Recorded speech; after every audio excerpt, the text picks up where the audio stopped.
Halo semuanya, Selamat datang di podcast. Sebelum itu, perkenalkan nama gue Akila. Nama gue Putri. Nah, podcast itu apa sih? Podcast itu podcast administrasi keuangan dan perbankan. Podcast ini membahas tentang isu-isu di sekitar kita. Isu hari ini kira-kira kita bahas apa ya, Kil? Nah, isu podcast kali ini itu tentang visi misi dan keunggulan dari para calon pemimpin kita.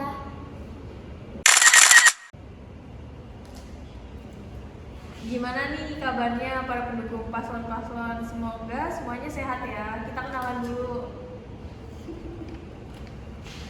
Halo semuanya, kenalin gue Najwa. Gue dari perwakilan pendukung paslon nomor 3, yaitu Pak Ginanjar dan Pak Mahmud.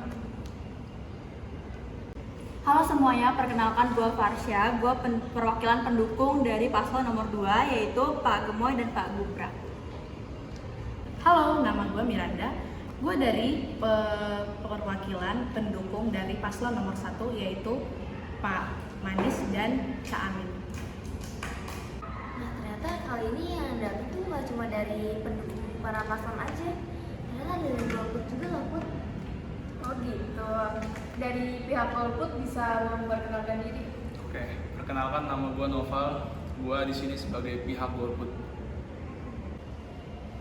Mari kita mulai dengan pertanyaan pertama. Bagaimana visi misi dari setiap calon yang kalian dukung untuk masa depan negara ini nih? Gue dulu ya, gue sebagai pendukung dari Pak Manis dan Pak Amin akan menyampaikan visi dan misi dari pasangan calon yang akan gue dukung. Jadi visinya dari Pak Amin dan Pak Manis adalah mengusung Indonesia adil makmur untuk semua. Dan visi itu dituangkan dalam 8 misi utama, yaitu yang pertama, memastikan ketersediaan kebutuhan pokok dan biaya hidup murah melalui kemandirian pangan, ketahanan energi, dan kedaulatan air. Dan selanjutnya, yaitu mengentaskan kemiskinan dengan memperluas kesempatan berusaha dan menciptakan lapangan kerja, dan juga mewujudkan upah berkeadilan, menjamin kemajuan ekonomi berbasis kemandirian dan pemerataan, serta mendukung korporasi Indonesia berhasil di negeri sendiri dan bertumbuh di kancah global. Dan yang selanjutnya, dari pihak Pak Manis dan Pak Amin itu ingin mewujudkan keadaan ekologis yang berkelanjutan untuk generasi mendatang. Yang keempat, membangun kota dan desa berbasis kawasan yang manusiawi, berkeadilan, dan saling memajukan. Yang kelima, yaitu mewujudkan manusia Indonesia yang sehat, cerdas, produktif, berakhlak, serta berbudaya nih teman-teman. Dan yang keenam, mewujudkan keluarga Indonesia yang sejahtera dan bahagia sebagai akar kekuatan bangsa. Yang ketujuh, memperkuat sistem pertahanan dan keamanan negara, serta meningkatkan peran dan kepemimpinan Indonesia dalam kancah politik global untuk mewujudkan kepentingan nasional dan perdamaian dunia. Yang terakhir itu yaitu memulihkan kualitas demokrasi, menegakkan hukum dan HAM, dan memberantas korupsi tanpa tebang pilih, serta menyelenggarakan pemerintah yang berpihak pada rakyat. Dari situ, sekian saya sampaikan visi misi dari Pak Manis dan Pak Amin. Terima kasih. Oke, selanjutnya gue bakalan nyampein visi dan misi dari paslon kedua, yaitu Pak Gemoy dan Pak Gubra. Visinya itu adalah bersama Indonesia maju menuju dan Indonesia emas. Masing-masing kata itu memiliki makna. Yang pertama, bersama itu adalah Prabowo dan Gibran mengajak putra-putri terbaik bangsa dari semua latar belakang yang memiliki kesamaan tekad untuk bekerja sama. Indonesia maju yang berarti membangun bangsa dengan dasar fondasi kuat yang dibangun oleh kepemimpinan Presiden Joko Widodo. Menuju dengan tujuan yang jelas, yaitu Indonesia emas, negara yang setara dengan negara maju di tahun 2045 atau lebih cepat.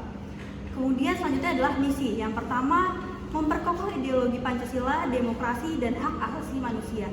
Yang kedua, memantapkan sistem pertahanan keamanan negara dan mendorong kemandirian bangsa melalui swasembada pangan, energi, air, ekonomi kreatif, ekonomi hijau, dan ekonomi biru. Yang ketiga, meningkatkan lapangan kerja yang berkualitas, mendorong kewirausahaan, mengembangkan industri kreatif, dan melanjutkan pengembangan infrastruktur. Yang keempat, memperkuat pembangunan sumber daya manusia, sains, teknologi, pendidikan, kesehatan, prestasi olahraga, kesetaraan gender, serta penguatan peran perempuan, pemuda, dan penyandang disabilitas. Selanjutnya yang kelima adalah melanjutkan hilirisasi dan industrialisasi untuk meningkatkan nilai tambah di dalam negeri. Yang keenam adalah membangun dari desa dari bawah untuk pemerataan ekonomi dan pemberantasan kemiskinan.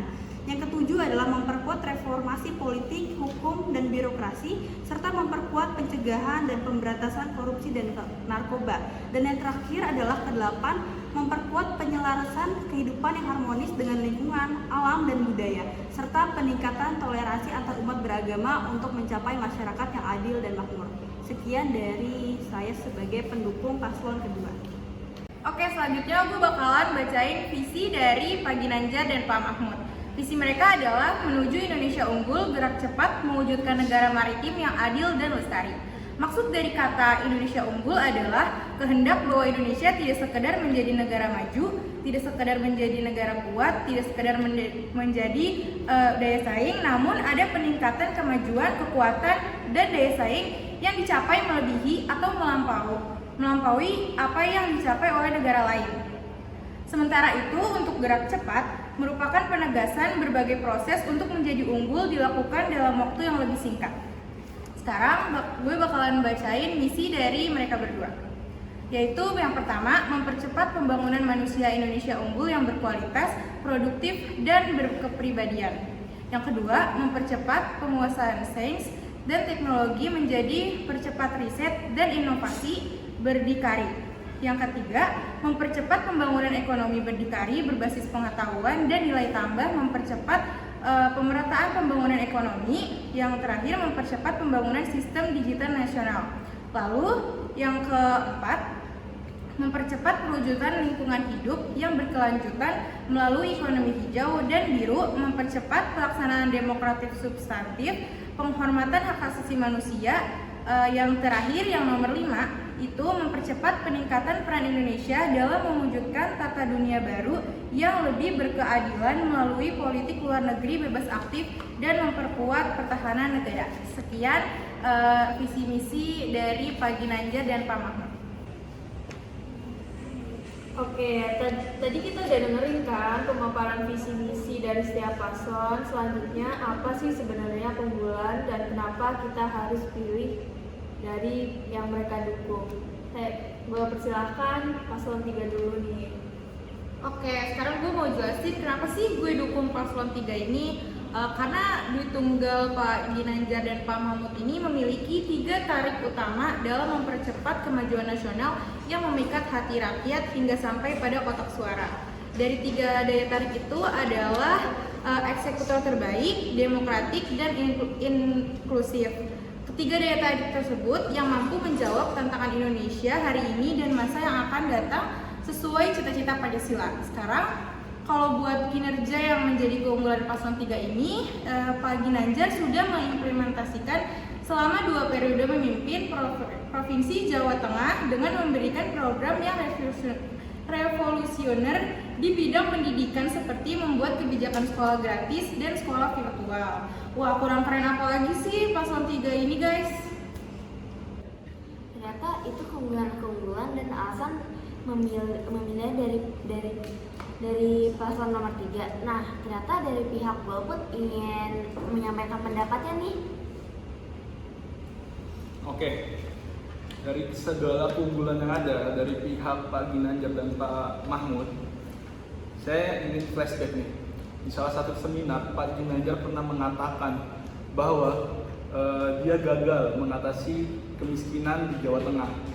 Nah, ini saja belum tuntas istilahnya. Bagaimana ingin melaksanakan misi-misinya, terus mensukseskan keunggulan sebelumnya. Nah, itu bagaimana? Selanjutnya, mari kita dengarkan keunggulan dan kenapa harus memilih paslon 2. Oke, gue mau menyampaikan alasan kenapa gue milih paslon 2, yaitu Pak Gemoy dan Pak Gubrang.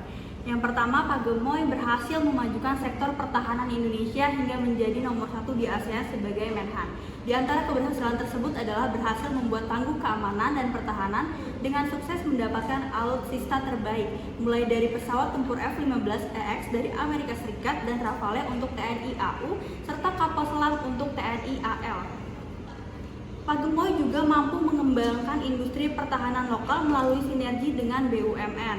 Pak Gemoy ini mampu memperkuat Pindad dan mewujudkan produksi kendaraan taktis maung di Bandung. Nah, untuk keunggulan dari Pak Gubrak itu, Pak Gubrak mempunyai pengalaman sebagai salah satu pemimpin wilayah, yaitu sebagai wali kota Solo. Selain itu, Pak Gubrak juga mampu mempresentasikan kaum milenial karena usianya yang cukup muda.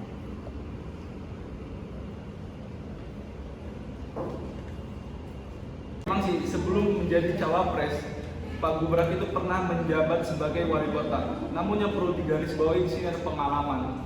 Nah, bagaimana nasib masa depan ini jika dipimpin oleh orang yang belum matang pengalamannya?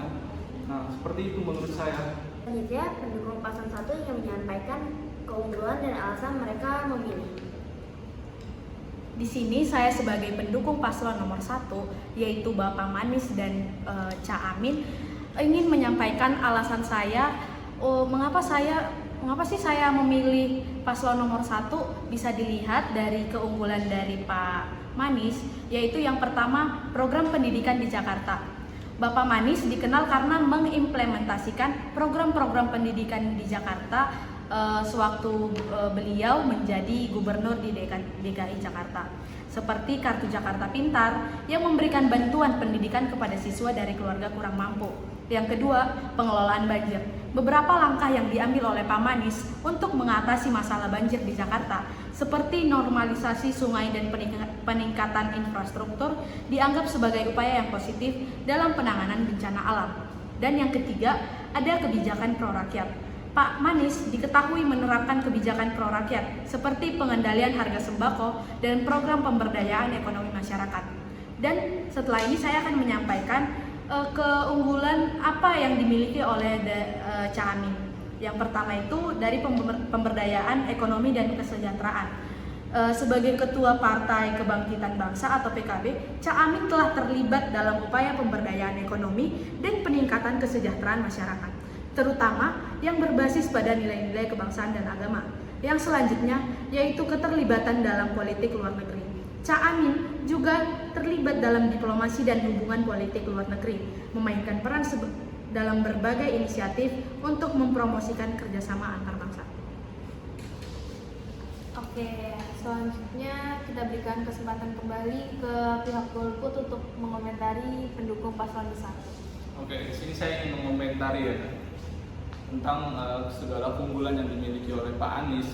Namun di sini yang perlu digarisbawahi itu adalah tentang pembangunan rusunawa. Memang sih pembangunannya udah beberapa terlaksana. Namun di sini kita flashback lagi ke janji yang dulu DP rumah 0% ya. Nah, DP rumah 0% itu untuk masyarakat yang berpendapatan minimal 7 juta rupiah. Kemudian tiba-tiba kok berubah menjadi masyarakat dengan pendapatan minimal 14 juta rupiah. Nah, di sini tuh yang perlu digarisbawahi adalah janji sebelumnya aja belum terlaksana, masa udah merealisasikan janji-janji lainnya. Kemudian tentang pendapat Ca Amin tentang BBM gratis ya.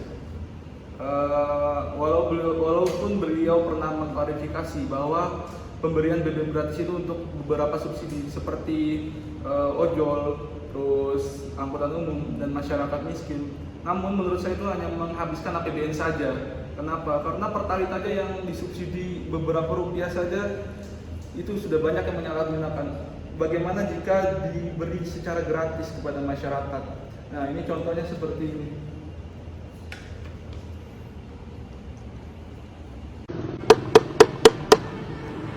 Tanggal 5 November 2023 jam 4 sore. Di sini nanti ada bagi-bagi bensin gratis ratusan liter ya.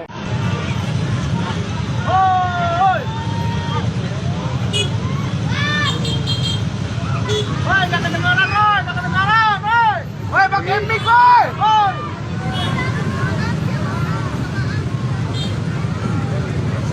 Macet soalnya. Ganti duit aja, ganti duit.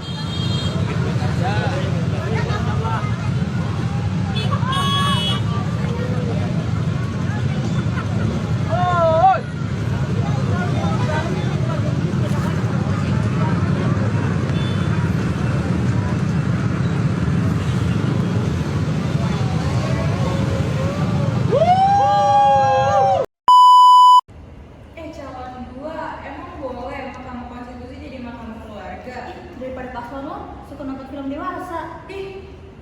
Kok lo diem-diem aja? Ya suka-suka gue, emang boleh cuma modal gemoy. Daripada lo gak punya keunggulan.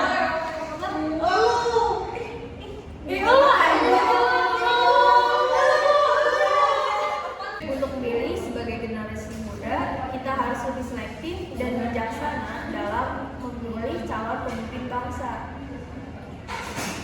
Terima kasih teman-teman sudah menonton podcast kami. Jangan lupa like, komen, share ke teman-teman kalian, dan subscribe. Sampai jumpa di episode selanjutnya. Dadah!